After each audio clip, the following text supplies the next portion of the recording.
Hello and welcome to an all-new episode of Deciphered right here on the CryptoCast Network. Thanks everybody so much for joining. We have a great show today. We will be talking with Chris Stewart of SuredBits. But before we get into that, let's just go over our normal links, guys. You can always find us at cryptocast.network, where you'll see our links to our YouTube channel, Twitter, Instagram, iTunes, and RSS. And of course, you'll find our audio feed there by clicking the RSS. We definitely provide the iTunes and audio for you guys, for the audio listeners who don't want to be able, who don't or prefer to watch that, listen to that over YouTube. And of course, we have our merchandise that we're still selling on the website. We got all of our crypto cash shirts, Bitcoin news shirts, all that good stuff. And then we are also displaying our QR code and donation address as well. We've received a couple more donations from you guys. Thank you so much for that. We really appreciate it. This network is community funded by viewers like you. So we really appreciate you guys checking us out. And of course, we are still doing the programming with Bitcoin.com workshop, which is an interactive 2-day workshop where we teach developers how to integrate Bitcoin, specifically C# developers, and how to integrate Bitcoin into their applications. And that is taught by both myself and the creator of the Bitcoin library, Nicolas Doye, which is a fantastic developer who has created many things in the C# space within Bitcoin. And right now we are taking this around the country. So we have our first workshop in Las Vegas, Nevada on September 1st. That's right, only a week away, guys, a few days away. So there's still a couple seats left if you guys want to take advantage of that. Otherwise, we will also be in San Francisco, October 13th and and in Seattle, November 3rd. So with that aside, let's go ahead and get into the show. Stop screen sharing and introduce our guest today, Mr. Chris Stewart of SuredBits. Chris, how you doing today? Doing great. How are you today, Vortex? Awesome, man. Doing great. Another fantastic weekday.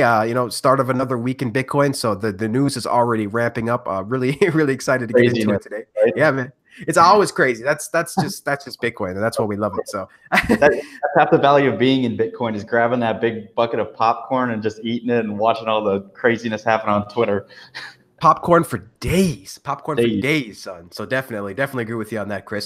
So I just want to say, hey, thanks so much for stopping by today. We do have a few things I want to get into. I want to share with the audience. And so first, Chris, let's just start it off easy. Maybe you can go into a little bit about yourself, and then we'll go into a little bit about the SuredBits company itself, and then we'll dive into some more details. So go ahead, Chris, take the floor. Yeah, hi. I'm Chris Stewart. I'm a Bitcoin developer. I've been working on Bitcoin since I first heard about it in 2013. Thought it was fake internet money and definitely a Ponzi scheme, just like everybody else. And then, kind of kept reading about it, seeing it in the news headlines, saw the whole 2013 bubble, and was like, hey, I'm a technical guy. I know how to program. Like, let's go actually vet this stuff and see if there's anything behind the, facade, I guess. And kept reading, dove into the source code and started looking at a library called Bitcoin J and found out, wow, this actually might work. So I applied for a startup accelerator actually at the beginning of 2015 called Boost VC, which is actually whose offices I'm sitting in right now. Got accepted there. They did this Tribe 5 all crypto accelerator class, and I started SuredBits in that. It started out as an insurance company for Bitcoin. Don't do that. Insuring Bitcoin's very hard, and like if you haven't seen all the Bitcoin hacks over the years, it's a very tough problem. There's real insurance companies working on that now that still are having issues there. But I decided to. I think I saw an article from Jeff Garzik of all people at the time that said probably 25 people actually understand how Bitcoin works, and I was like, wow, this is like a $10 billion currency at the time, and 25 people understand how it works. That's a couple $100 million worth of value per developer there. And I was like, well, why can't I be one of these 25 people? And decided to really do a deep dive after that and created a Bitcoin protocol implementation called Bitcoin S. It's a library in Scala. It's got an RPC client, protocol data structures, script interpreter, all that good stuff. And worked on that for a long time. And that's now at a point where it's integrated with one of the bigger exchanges in the United States. And now have gone back to working on SuredBits and hopefully developing one of the first commercial applications for the Lightning Network, which is an extremely exciting innovation going on here, and kind of showcases the benefits of permissionless innovation that Bitcoin allows. Absolutely. And so it did sounded like you started out a different path maybe going towards the insurance route, and now you've went into this route. So maybe you can go into a little bit about what Sure Data is. So, just reading from the website, it says you guys are democratizing access to data and selling real-time data for Bitcoin, utilizing micropayments not possible with traditional financial systems. So I'll let you go ahead and go into that. And for the viewers in the video, I'll screen share a little bit. Yeah, so the whole idea here is there's expensive data feeds that aren't available to traditional users that you need to pay 4 or 5 figures upfront per month to be able to get access to this stuff. So our first flagship product is getting access to the NFL sports data. So right now you can stream NFL statistics of an ongoing game over the Lightning Network as the game is happening.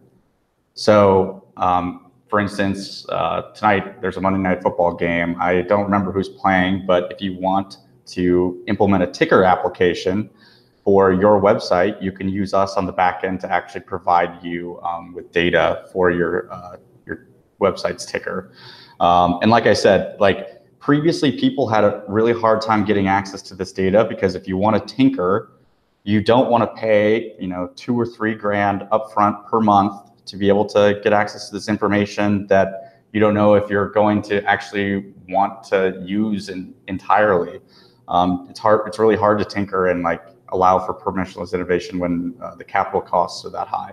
So we're breaking down kind of those sorts of barriers with the Lightning Network, where we allow our users to pay on an a la carte basis for information rather than large amounts of capital up front. And Bitcoin and the Lightning Network is a perfect fit for this.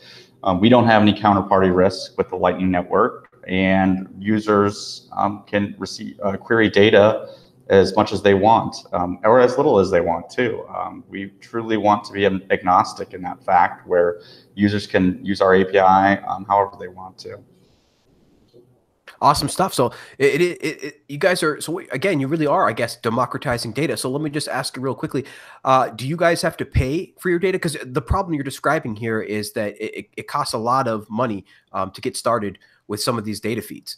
Yeah. So our business model is to sit as in the middle between big data providers and end users. So we're trying to get, a bunch of people that want to pay small amounts of data and aggregate those together with enough money over crypto for us to make a profit. Right. So the goal is to, strengthen numbers. I guess you want to be able to get a lot of people so you can have a lot of very small transactions and sort of make up that on the end. Okay. Very interesting. And exactly. This is in my opinion, I think this is great because there is, everybody's talking about big data, right? Everybody's talking about big data in Silicon Valley, all over the place, right? Are you getting ready to ICO? Looks like you're getting your buzzwords ready. Is our blockchain and AI?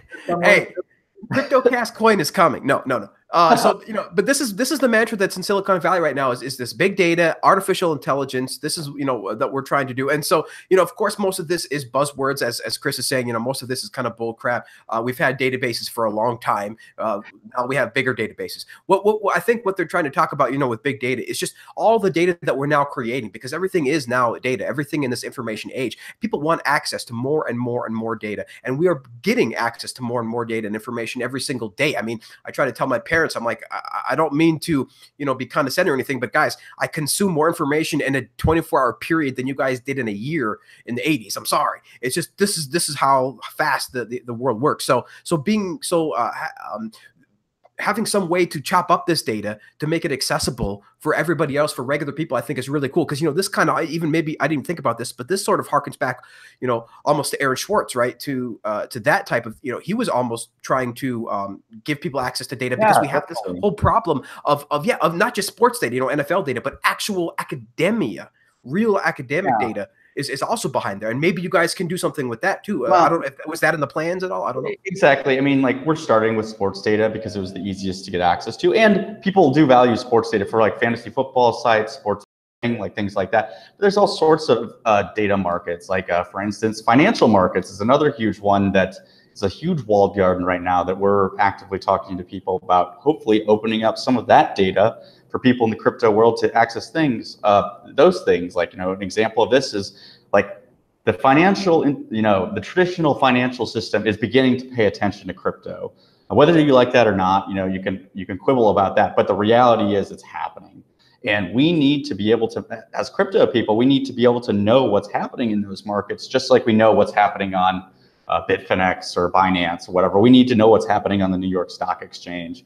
And we would love to work with people like that to be able to open up their data flows for crypto people to call into. And when we generally talk to people like that, we pitch it to them as, hey, we're growing your pie too. Like, here's an entire market that is underserved. Like, they just don't have the money to pay upfront for that data and for something they want to tinker with, like I said. And that's kind of like, I think, what the value of SuredBits is. It's kind of being that go-between between small independent developers that are looking to kind of build a proof of concept, and the big data providers that don't want to have to go hunt down all these like startups that are starting, failing, whatever. Absolutely. So it seems like a pretty damn good idea. That's for sure. Hopefully you guys got some seed funding a little bit, or I guess a first round maybe from Boost and some other people like that. So you will be able to access some of this more expensive data to be able to chop it down. So that's really, really cool. Now, so you're going to be able to. You talked about of course, the company SuredBit monetizing by reselling the data. Now, if I'm a developer and I want to have access to your guys' APIs, because like I have a website that I want to maybe share or utilize some of this data with. Now, how can I as a developer make money as well using your guys' APIs? Well, I mean, this is like the constant question is like, how do you make money on any website? And for like, let's take the sports example. People offer fantasy football sites, sports betting sites, all those kind of like applications need access to the fundamental data of things happening in the real world. And like, what I like to say to people is the true value proposition of something like a Coinbase or a Gemini is not that they can list every coin under the sun like a Binance or a Bitfinex, but that they are that rock solid fiat gateway that you always know you can get your dollars into crypto through Coinbase, and you can get your dollars out of crypto through Coinbase. We want to be that rock solid gateway for data happening in the real world. So a sporting event does not live in a blockchain somewhere. It doesn't live in the digital universe. Someone needs to be the gateway between what's happening in the real world on a football field somewhere and like what's actually happening in the digital universe. So that's like, what we're looking at offering for our customers and where our true value added proposition is in my mind. Yeah, so pretty much like anything else, I mean, you got to have traffic, you got to have throughput before. So you can customers can utilize this data for their own products and services. So that's basically how you do it. So if you are a company and need access to this type of data, such as exchange data or NFL data, then you could definitely it would be cost effective for you to use this service because you don't have to throw down thousands and thousands of dollars right away up front. You can actually do microtransactions per with the Lightning Network, of course, per actual request. Is that correct? Yes. Yep. That is exactly correct. And we want to be as agnostic as possible for what people are doing with these user applications. Like, Lightning Network does enhance privacy and stuff. We just want to truly foster this idea of permissionless innovation and allow people to do new, interesting things that weren't possible in the crypto world before. Crypto blockchains in general are huge settlement layers that allow you to settle trades, settle bets, settle whatever financial instrument you can dream up. And we want to be one of the people that can foster that. Awesome. Very, very cool. So let me see if another question here. So now, that we have companies like Blockstream. They're trying to partner with things like ICE, right? The Intercontinental Exchange, to provide data. How does that sort of model differ from you guys? How is what they're doing different from what you guys are doing? Some of it's the same. Like, so what they're doing is providing data to ICE. Ideal world, we want to be taking data from ICE and publishing it back out into the real crypto world. And then, that is the fundamental difference, right? They're unidirectionally putting it into the traditional financial system, and we want to go the opposite direction, take it out of the traditional financial system and bring it back to the crypto world. And that's awesome. And I think this is what the end goal maybe of SuredBits is to literally bring all data through crypto. Like that's what I'm getting from reading your information, from reading the website, bringing all data through crypto. I mean, this is, and if you think about it, it is the most, fundamental, fair, free market way to distribute this data, because it just simply wasn't possible before without the Lightning Network. We just couldn't do these microtransactions. And getting into that a little bit, maybe we spoke about this a little bit before we started the show, but maybe we'll just talk about this real quick. I try to tell people that look, microtransactions don't matter, and they absolutely matter more than anything else at the same time. So what I try to tell people is it gets confusing. So what I want to say is, like, to the regular people, microtransactions, not such a big deal. Of course, to the third world, it could be great, and we'll get there. But it's not what's going to drive fundamentals of Lightning Network. So services like this, I believe, where we have machine to machine. Oh, that's a buzzword. I don't know. Oh no, guys, watch out. We're trying to we're gonna ICO. But look, machine to machine. Use of the word machine to machine, though. Like, I hate saying it because it sounds like so, like, buzzwordy, and people like kind of have their eyes roll over in the back of their heads. Like, oh, this guy's doing machine to machine payments, eh? It's like, no, this is like fundamentally what we are doing is like machine to machine payments. But the Lightning Network is a great rails to facilitate this. Like, it doesn't have to be anything fancy. It doesn't need its own blockchain. It's like, more credit to the Lightning Network developers, because I mean, they really have thought these problems through and allow you to have these interesting use cases. I'm just a guy, like, I have some technical experience. I don't know like the ins and outs of the Lightning Network protocol very well. I mean, I understand the basics, but like, putting these things together to build an interesting application like SuredBits, what really wasn't that hard. And that's just, again, going back to this idea of permissionless innovation. That's the great thing about Bitcoin, the crypto world in general, and things like the Lightning Network. I mean, people are not nearly as excited as they should be about the Lightning Network, just because like it can span the entire scope of payments to anywhere from like, what we're doing with very small payments on a high frequency base to you can do fairly large payments over Lightning Network. You can't do as large as you can do on the Bitcoin network, to be fair, but it's still pretty exciting with all the opportunities that it opens up. Absolutely. And yeah. And real quick, so let me just complete this thought. So very good point, Chris, very good points. But I just wanted to say, yeah, I mean, there's this difference. I just want to understand I want the viewers to understand the dichotomy here between the two different types of microtransactions. We have what the hype around these. So we want to just explain the two. We have one, of course, where regular people are sending smaller transactions, to other people, to other businesses to buy things. But then we have services like SuredBits that allows for, again, I hate to use the buzzword, but machine to machine programming. And this is where the transactions start to really get crazy, because now the transactions are coming directly from software. So what that means is your software is executing these transactions, not a human, not a person, but in fact, software is executing these transactions. And when software does this, we're talking we need thousands, tens of thousands, hundreds of thousands, and millions, eventually millions transactions per second. We need this to be able to facilitate these growing numbers of services and products and services that will be built on top of Lightning Network. So I think that's an important point, because I was was talking to somebody on Twitter this morning. I was trying to tell them that, look, microtransactions don't matter. But that was, of course, in the context of people.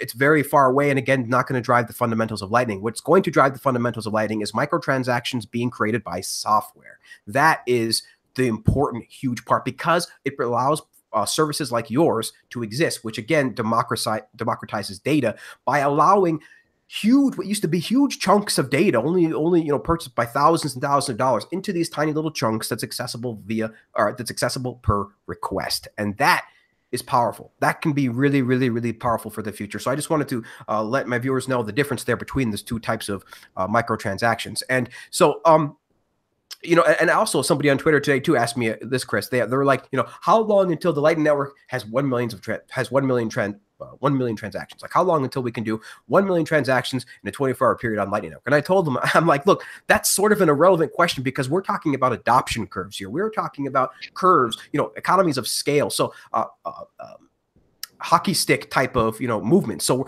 an example I gave was like in 1998, nobody was on the internet, but in 2004, 1998, nobody had email, but in 2004, everybody had email. So it was a huge type of adoption curve, hockey stick that was built up slowly over the course of years, right? So this is what we're in with Lightning, and so we're slowly riding up, and I believe that by the end of 2019, Lightning will be used throughout the entire ecosystem by all the wallets, by all the exchanges, and then from there we can start finally bringing in the merchants, and that's going to drive adoptions to merchants, somewhere by the end of 2021, so that by 2024 we will see hundreds and hundreds and hundreds of millions of transactions in a 24-hour period. And so that's, what I want people to understand is that this is a long game. We're not going to just wake up and millions of transactions. Lightning one. No.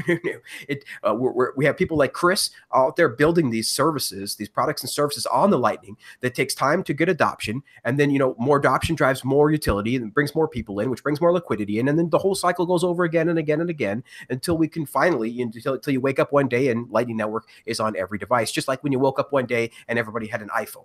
This is how these world-changing technologies grow and expand. So with that aside, I'll let you comment on that first, Chris, before I ask you the next question. Go ahead. Yeah. I mean, I think you're spot on there. You got to start with the techies like you and me to be able to smooth out the rough edges of any product. And I think our customer base, what we're targeting at SuredBits, is definitely the techie group that hopefully are going to iterate back into building useful Lightning applications. But yeah, it does take like the time, and this is one criticism the Lightning Network always gets, is like, when is it going to be ready? When is it going to be ready? And it's like, there is never like a switch that's just like, overnight it's ready. It's just like, it's an iterative process where, one day I decide, it's like, okay, I'm going to do this. This technology's got so much potential. I'm sitting in my chair thinking, like, if I don't go out and try and like get a piece of this pie, like, I'm going to forever regret not going out and getting a piece of this pie.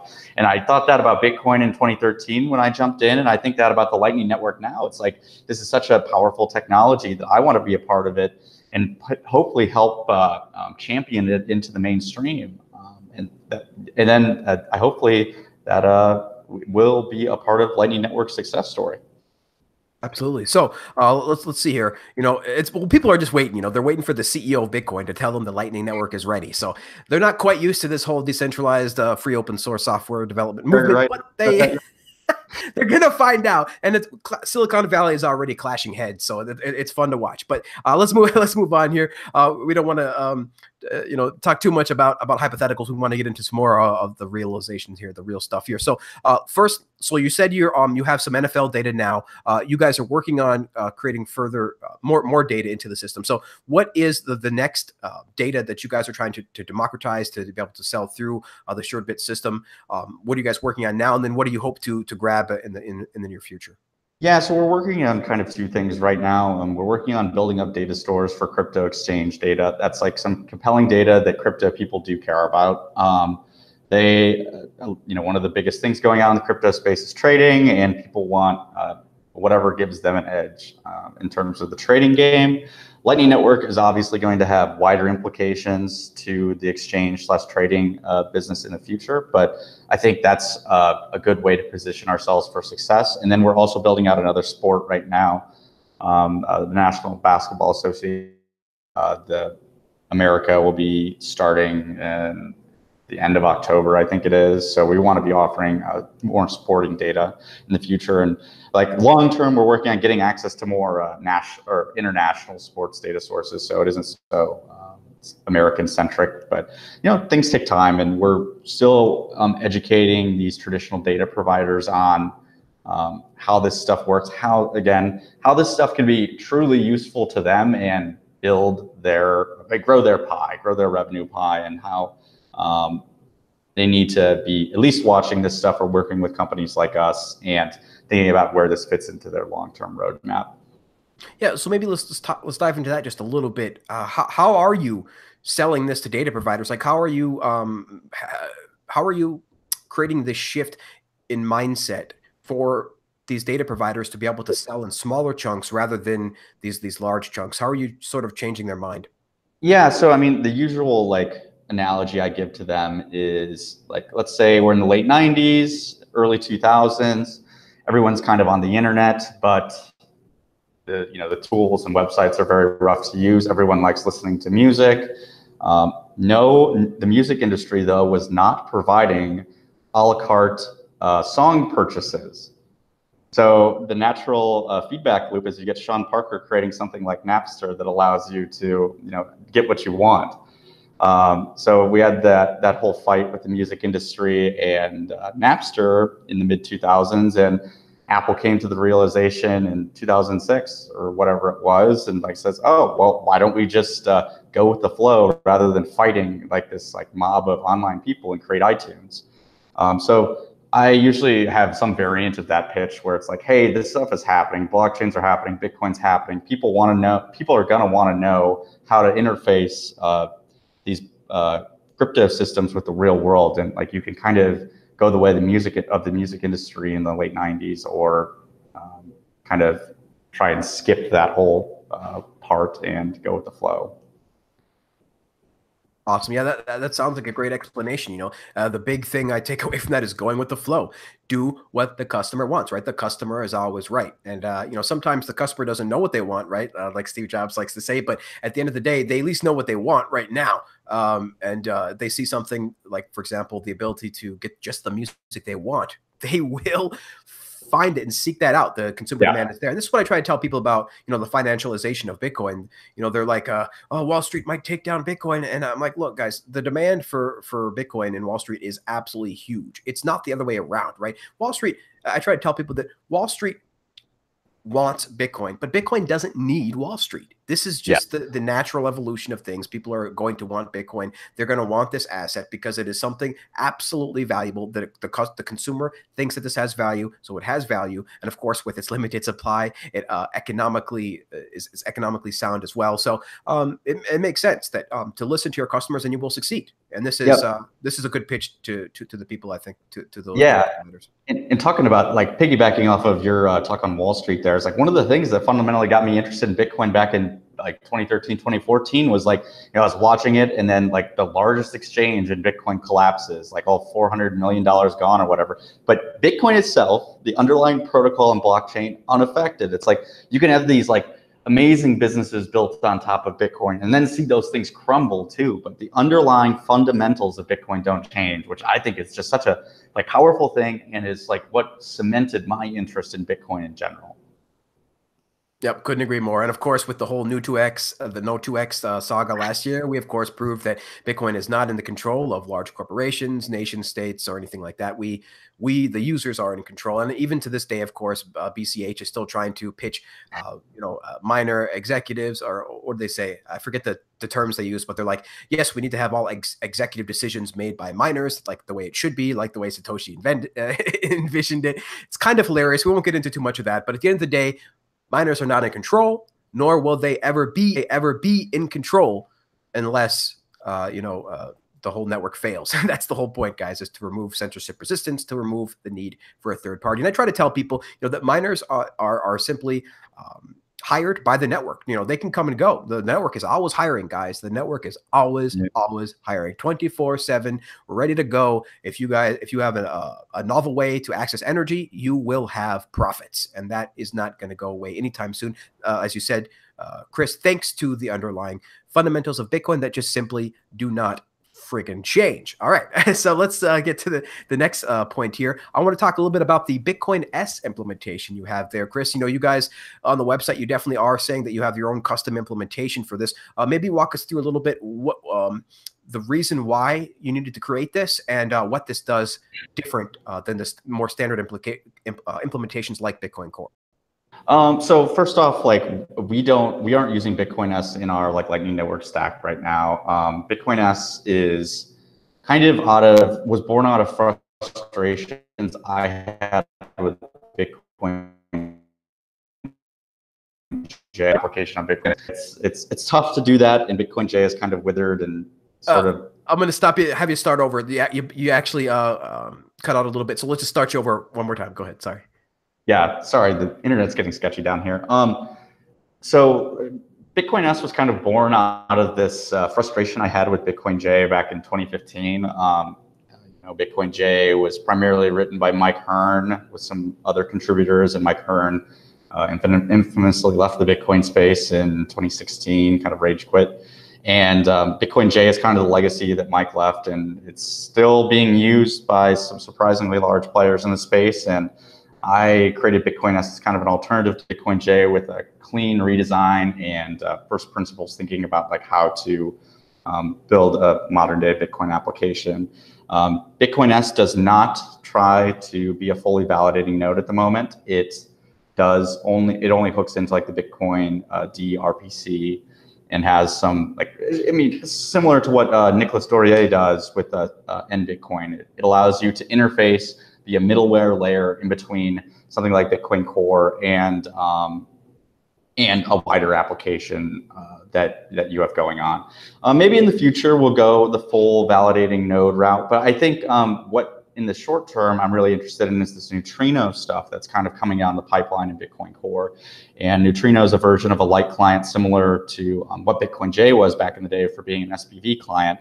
And neutrino has all the fundamentals that you need to be able to run a Lightning Network node. So I'd like to get that support in there to Bitcoin S once that full support is in Bitcoin Core to be a server side node there. So that's kind of what's going on with Bitcoin S. And we've had various people kind of adopt it over the years, and it tries to ensure a high level of correctness with a kind of insane testing suite in terms of using this new testing idiom called property-based testing, and hopefully give a high degree of correctness in the core application code. Awesome. So we have a question from the chat, and this is a good one. How about real estate data? That's got to be something that you guys want to democratize. I mean, that would just be amazing to eventually get that on some kind of platform like yours. And of course, we hope that there's a lot of platforms like yours eventually, so that even you guys can have some competition, right? So that you don't, so we don't repeat the same problem we have all over again. Sure. I mean, someone's got to be first, and we hope to kind of carry the torch and be like, hey, this is like a real business opportunity, and we need to prove that it's a sustainable business model too. I mean, there is like some things I worry about at the end of the day, but we're all interested in all data sources. But I just want to hear from people and be like, what is something that you cannot get access to now that you would love to have access to on an a la carte basis? Like I said, you would want to pay for it, but not large sums of money that you currently would have to pay now. And that's a call out to the crypto community, because obviously we're trying to grow with the entire crypto community and provide a utility. Yeah, so I mean, a couple off the top of my head, definitely real estate. That'd be some data, healthcare data, and of course financial data, which you're already working on, and then sports data, which you're already working on. Yeah, there's definitely several silos of data that needs to be, in my opinion, democratized, and will, now that we finally have the capability through Lightning Network. And of course, guys, we're not saying that Chris's platform is magic or anything. Anybody can build a platform like Chris is doing. The magic, of course, as Chris has already said, is the Lightning Network itself, the ability to do these microtransactions by the millions, and through software, through things like APIs. And that's really, really powerful. So listen, Chris, you mentioned something about neutrino, and I wanted to maybe talk a little bit about that neutrino BIP158. What are your thoughts on that, and maybe how that can help bring the Lightning Network more mainstream? Yeah, so a little bit of background on like kind of how SPV nodes work currently.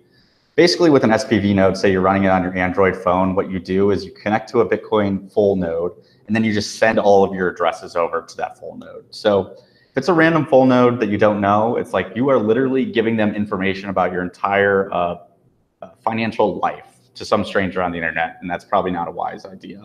So what neutrino tries to do is invert that relationship. Instead of you sending all of your addresses over to this Bitcoin full node, a full node creates a summary of what happened in this block and then sends that over to you. Like, it's called the Golem coded set, I think is what it's called. Anyway, they send you the summary of what just happened in a block, and then you do some computations on your phone to figure out if anything was relevant to you. So now you don't just like carte blanche send over like everything about your financial life, and that's great. And then for things like the Lightning Network, you need to be able to monitor if, like, say, a closing transaction happened in a block, and it just is a more private, more efficient way to accomplish that. Right. So that sounds like the Neutrino and BIP 158 will definitely bring more privacy and more scalability to Lightning, specifically with mobile and light clients. Yeah, Does that light clients. That's the key word. light clients, yes, and of course light clients are what we want to use on mobile for the most part, so that's really great because I want to, the reason why I emphasize mobile is because again that's what light clients are mostly going to be used for in my opinion in the future, is on more mobile types of devices. That's the whole reason for creating one of the main reasons for creating these light clients. So I think that's really great. That's what will help yet another thing, in fact very powerful thing that will help Lightning Network become more mainstream as it continues to evolve. So let's maybe just let's ask you a little bit. Maybe go back to a little bit more speculation here, and just ask you a little bit about how you see this company playing out, like how you see this space playing out, where this democratization of data, this chopping up the data. How do you see that playing out? And then maybe beyond that, even how do you see Lightning Network playing out over the next few years in your mind as a Lightning developer? Like how do you see this playing out with your company? Yeah, so I can answer that. And I just want to add one thing to the light client conversation. It's one thing that I do worry about with the light client stuff, just user experience in general with like onboarding people onto our APIs. Like say if you aren't a crypto developer, like syncing Bitcoin D is a pain. There's just no way around it. Like 24 hours to be able to use this product that you kind of want to try out as a killer. So what we're also excited about with Neutrino is just onboarding users onto our API and like saying maybe showing them like, I guess, like here's what you get with this Neutrino. You can get up and running quicker, but you don't have the full security of like a Bitcoin node actually. So that's something we're also excited about with Neutrino, just for general application developers. With these data markets, so something that we worry about long term is, we don't actually own this data. So if we're going for a long-term business model, we need to start becoming like an aggregator of data that provide people like a ubiquitous API to get access to this data, because we don't have the underlying rights to the data itself. So we need to become this kind of like gateway into the crypto world that people trust. There is a lot of there's just a lot of data out there. I mean, every day I talk to people with things they would like to get access to and like be able to do interesting things with. And it's just phenomenal to be able to talk to all these people and hopefully be able to start facilitating some of these things, because that's how innovation happens, is people being able to tinker in their basement at 3 a.m. in the morning and come up with something interesting. Absolutely. And this is the future. Lightning Network, I try to keep telling people, is the future. It is the application layer that will sit above Bitcoin, the internet of money, that will connect all these other chains. If you're a blockchain in the future, in my opinion, you're going to have to be able to connect to the Lightning Network to be able to connect to everything else. And of course, by default, you at least have to connect to the Lightning Network to connect to Bitcoin.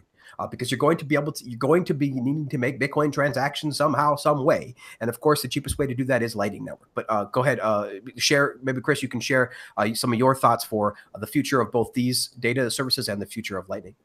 Yeah, I mean, I think everyone's going to kind of move to these data services, and like what we're working on right now is just providing access to them. But like I said, blockchains are going to need access to data at the end of the day. And like Taj Dridja up at MIT has done some really interesting stuff with discrete log contracts that we're definitely keeping an eye on. And we need to reach out to Taj and figure out how we could possibly work with him to start getting some of this data into blockchains. Discrete log contracts are a way to it has better properties of putting data into blockchains than just blindly trusting an oracle. For instance, with discrete log contracts, it's my understanding that you can lie, but you cannot equivocate.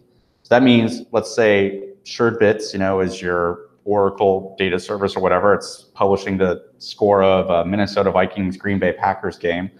And let's say SuredBits decides to lie. Let's say the Packers won in real life, but they're saying that the Vikings won. One great thing about discrete log contracts is you cannot lie based on who is calling your contract or who is using your Oracle services. So you can either lie up. If you pick a lie, you have to stick with that lie. That's the key point, rather than based on who's calling this. So that's a really exciting development in the Oracle space that we're definitely keeping an eye on to hopefully bring more utility to these fundamental to the fundamental blockchains themselves. And with discrete log contracts, you it's my understanding that we don't need a soft fork, but I haven't looked at the paper too closely. So that's a very exciting innovation happening. And I think you're spot on with everyone's going to be on the Lightning Network. Every blockchain is going to be on the Lightning Network. It's going to be one of these things in probably 3 to 5 years. I think it's just going to be one of these no-brainers. Like they say they're not on the Lightning Network, and you're like, what? Like no one wants to go through the user experience of like using the actual Bitcoin blockchain unless you're like doing a transaction like with more than $10 million or something crazy like that. Like the Lightning Network is going to just also offer an awesome user experience. And if you guys want to hear more about that in depth, I suggest going to watch a talk by Sergey Kotliar from BitRefill at Building on Bitcoin, I think, or Breaking Bitcoin conference last year. And like Sergey is awesome. Like his company is one of the companies on the cutting edge of Bitcoin stuff in general. And go watch his talk about how the Lightning Network is just going to make everybody's user experience better and hopefully abstract away a lot of things like confirmations and fees and all this like boilerplate stuff that we can hide in the background. So technical people like you and me need to know about that, but you know, your grandma interested in cryptocurrencies doesn't. And that's just, I mean, that's just a huge win overall. And like, you know, I've talked to like some Zcash people before, and they don't want to like integrate SegWit or whatever to get the Lightning Network. And it's like, I think at the end of the day, they're going to be forced to, because the Lightning Network is just going to be such a huge win that it's going to be a no-brainer. And I think even SegWit's kind of going that way now. Everybody's pretty happy about it. I mean, there's a lot of FUD at the time, but it's been a categorical win in my mind. Yeah, awesome, great points. Glad to hear you agree with me there, Chris. Somebody in the chat was saying that could this data, you know, eventually be searchable and purchasable, because they say that they sell and allow their data to a subreddit that then they aggregate and sell to advertisers. So what systems like what Lightning does is it cuts out the advertisers part, it cuts out the middle part. You can go directly, the end user, the end developer, the end consumer can go directly to the data. That is the power. You know, the developer of the service goes directly to the data, and the end user consumer can see that data. So, you know, so it basically goes, you know, data provider, the service, end user. There is no more middlemen anymore. It is literally direct to the service that you are trying to access. So that is just very important for people to understand. You know, this can help remove middlemen, remove advertisers, remove a whole sorts of fat. I mean, this is what Bitcoin and blockchain does. You know, it removes the fat.